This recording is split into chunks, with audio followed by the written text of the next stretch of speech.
बार बार पेशाब होने की इच्छा होना, पेट में ऐसा लगना जैसे बहुत गर्मी पैदा हो गई है, और प्रमेह आदि उग्र रोगों का प्रादुर्भाव हो जाना, ये ब्रह्मचर्य नाश का लक्षण है।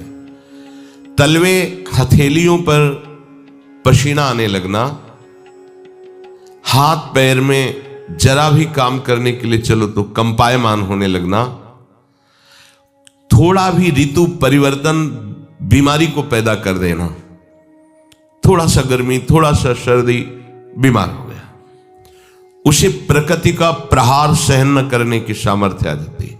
वो प्रकृति का प्रहार सहन नहीं कर सकता, ऐसी स्थिति हो जाती है। चेहरे पर मुहासे प्रकट हो जाना, कभी कभी अचानक खड़े होने पर आंखों के सामने अंधेरा छा जाना, अधिक वीरपात होने पर मूर्छा भी आ जाना, स्मरण शक्ति का ह्रास हो जाना, बहुत बार प्रयास करो फिर भी याद नहीं होगा।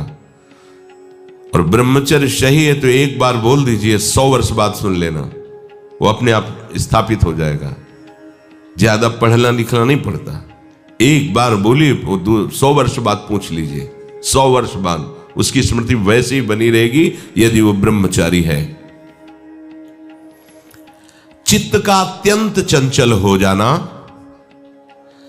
चित्त में बिल्कुल बल ना होना कि हम विषय से हटा के प्रभु में लगा सके, ऐसी सामर्थ्य नहीं, दुर्बल हो जाना, बार बार प्रतिज्ञा करना पर उसका निर्वाह न कर पाना, आज से मैं ऐसा नहीं करूंगा, 1 2 3 फिर गिर गया, वहीं गिर गया। हर कार्य बीच में छोड़ देना, किसी भी कार्य को सांगोपांग न करना, ये वीर्य पात करने वाले के लक्षण है। दिमाग में भयानक गर्मी रहना, नेत्रों में जलन उत्पन्न हो जाना, वह बिना किसी कारण के नेत्रों से पानी बहना, बहुत कम गलती में भारी गुस्सा आ जाना,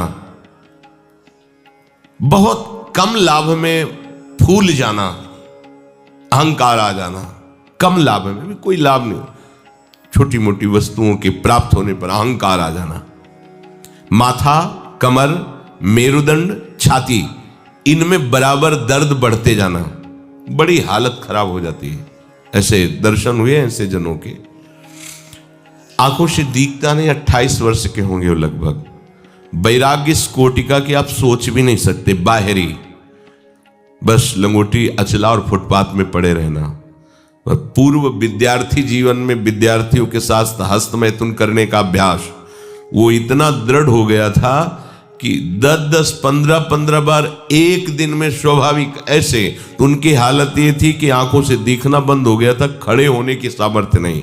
तो हितधाम में एकांत में मिलके कहा था कि आपका जो ब्रह्मचर्य का प्रवचन सुना और हमें तो ऐसा लगा कि शायद आप उपाय बता सकते हो। तो हम कहा हमारे पास कोई, हम आयुर्वेदाचार्य है नहीं, और दूसरी बात है कि ये चीज आपके हाथ में है, अगर आप नहीं रोकते हैं तो आपको ऐसी दशा में पहुंचा देगा ये क्रिया कि आप किसी काबिल नहीं रह जाएंगे। रीढ़ की हड्डी कमजोर हो जाती है और उसमें सीधे बैठने की सामर्थ्य खत्म हो जाती है, वो झुकाव ऐसे, वो झुक करके ही ऐसे बैठना। वीरपात करने वाले के मसूड़े में फूलना, मुख से दुर्गंध आना, शरीर का पसीना दुर्गंध युक्त होना, ये वीरवान के यहां से दुर्गंध नहीं आ सकती। जो वीरवान अर्थात जो ब्रह्मचारी है उसके यहां से दुर्गंध, उसके मुख से दुर्गंध नहीं आएगी, भले कुल्ला करे या ना करे, ये वीर में सामर्थ्य होती है। नाक के साइड में यहां कालिमा आ जाना, फिर वो कालिमा धीरे धीरे कपोलों में बढ़ते जाना, ये वीर्य नाश का लक्षण है। वीर्य नाश से उदर लंबा होना, पेट बढ़ना शुरू हो जाता है, आंतें बढ़ना शुरू हो जाती हैं, उसकी वाणी में मृदुता नष्ट हो जाती है, कर्कशता रुक्षता आ जाती है, उसका स्वभाव अप्रिय बन जाता है, छाती की हड्डियां दिखने लगती हैं, वो ना तो लोक में ना परलोक में किसी भी कार्य में उत्साह करने लायक नहीं रह जाता। वो जरा सी भी बात में बहुत बड़ा अपने को अपमानित होना समझता है, ये वीरपात से उसके अंदर दोष प्रकट हो जाते हैं। उत्साहहीनता, किसी भी कार्य में उत्साह न रहना। अब जो इस मार्ग पर, अध्यात्म मार्ग पर, आनंद मार्ग पर चलना चाहते हैं, तो उनको एक इंद्रिय के संयम के लिए पांचों इंद्रियों पर संयम करना होगा। ज्ञान इंद्रियों पर एक बात सुधारने के लिए ब्रह्मचर्य का रक्षा तभी वो उपासक कर सकता है जब सर्वतोभावेन ब्रह्मचर्य होगा। एक जनेन्द्रीय के ही ब्रह्मचर्य की पुष्टता का जब आप लक्ष्य कर लोगे, तो उसकी पुष्टता के लिए आपको सर्वतोभावेन ब्रह्मचर्य धारण करना पड़ेगा। सर्वतोभावेन नेत्र का ब्रह्मचर्य, जो नेत्र किसी को भी देखकर भोग कामना कर लेते हैं, भोग बुद्धि से देखते हैं वस्तु को, व्यक्ति को, किसी को भी, ये नेत्र से बेविचार हो रहा है। इसीलिए सावधान रहना चाहिए। जैसे नाटक, सिनेमा आदि हैं, वहां तो जान रहे हो चित्र हैं, पर उनमें जो अभिनय करने वाले जन हैं वो तो संसारी जन ही है ना।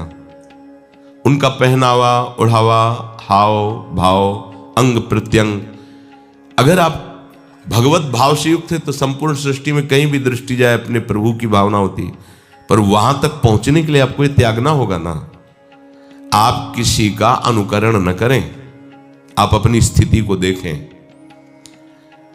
अगर आप किसी का अनुकरण करते हैं कि हमने उनको देखा है वो टीवी देख रहे हैं, तो टीवी में क्या देख रहे हैं, कहाँ स्थिति है, हमें क्या पता। हमको जहां पहुंचना है उसके लिए हमारे लिए बाधक है, हमें नहीं देखना है। अगर आप माना कि कोई नाटक ही देख रहे हैं, कोई ऐसे सीरियल ही देख रहे हैं, पर उसमें अभिनय करने वाले तो संसारी भोगी पुरुष ही है ना। आप कोई त्यागी जितेंद्रीय महात्मा को थोड़ी देख रहे हैं। तो उस देखने में तन्मयता आती है, जिसको हम देखते हैं उस पर हम आसक्त होते हैं, तभी तो उसका सुख दुख अनुभव होता है। देखो कोई ऐसी रोने वाली सीन आए तो रोना आ जाएगा, हंसने वाली आ जाए तो हंसना आ जाएगा, ऐसे तो उसका प्रभाव हम पर पड़ रहा है ना।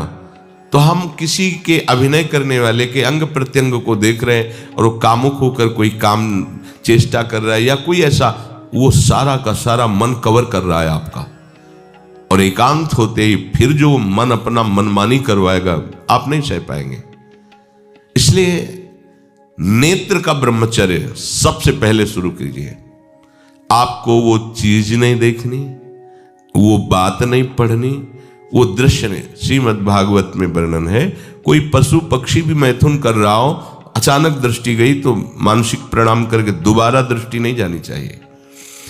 इसीलिए लिखा है कि आप एक धनुष भूमि को देखकर, एक धनुष, इसमें किसी की हानि नहीं होगी, आपकी भी हानि नहीं होगी।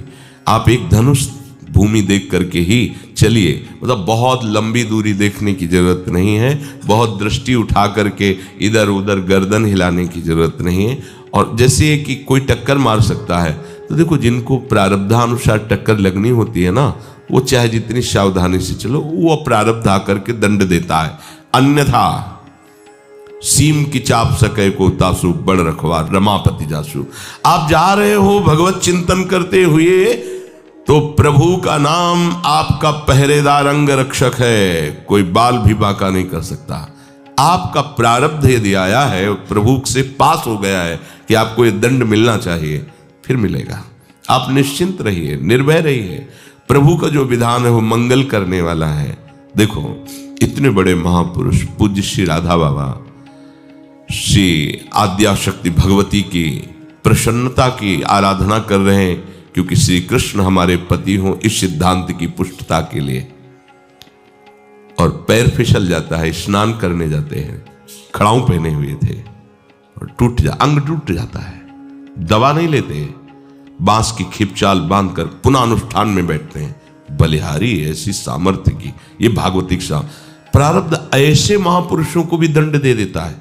देखो ना, ऐसे महापुरुष जो ऐसी ऊंचाई पर पहुंचे हैं और इतने भागवत भजन में नियम निष्ठ हैं, उनको भी प्रारब्ध दंड दे रहा है शरीर को। तो अपने को इससे निश्चिंत हो जाना है। जो होना है उसे रोक नहीं सकते, जो नहीं होना उसे कोई कर नहीं सकता। अपने आराध्य देव के चिंतन में ज्यादा नेत्रों को इधर उधर दौड़ाने की जरूरत नहीं है।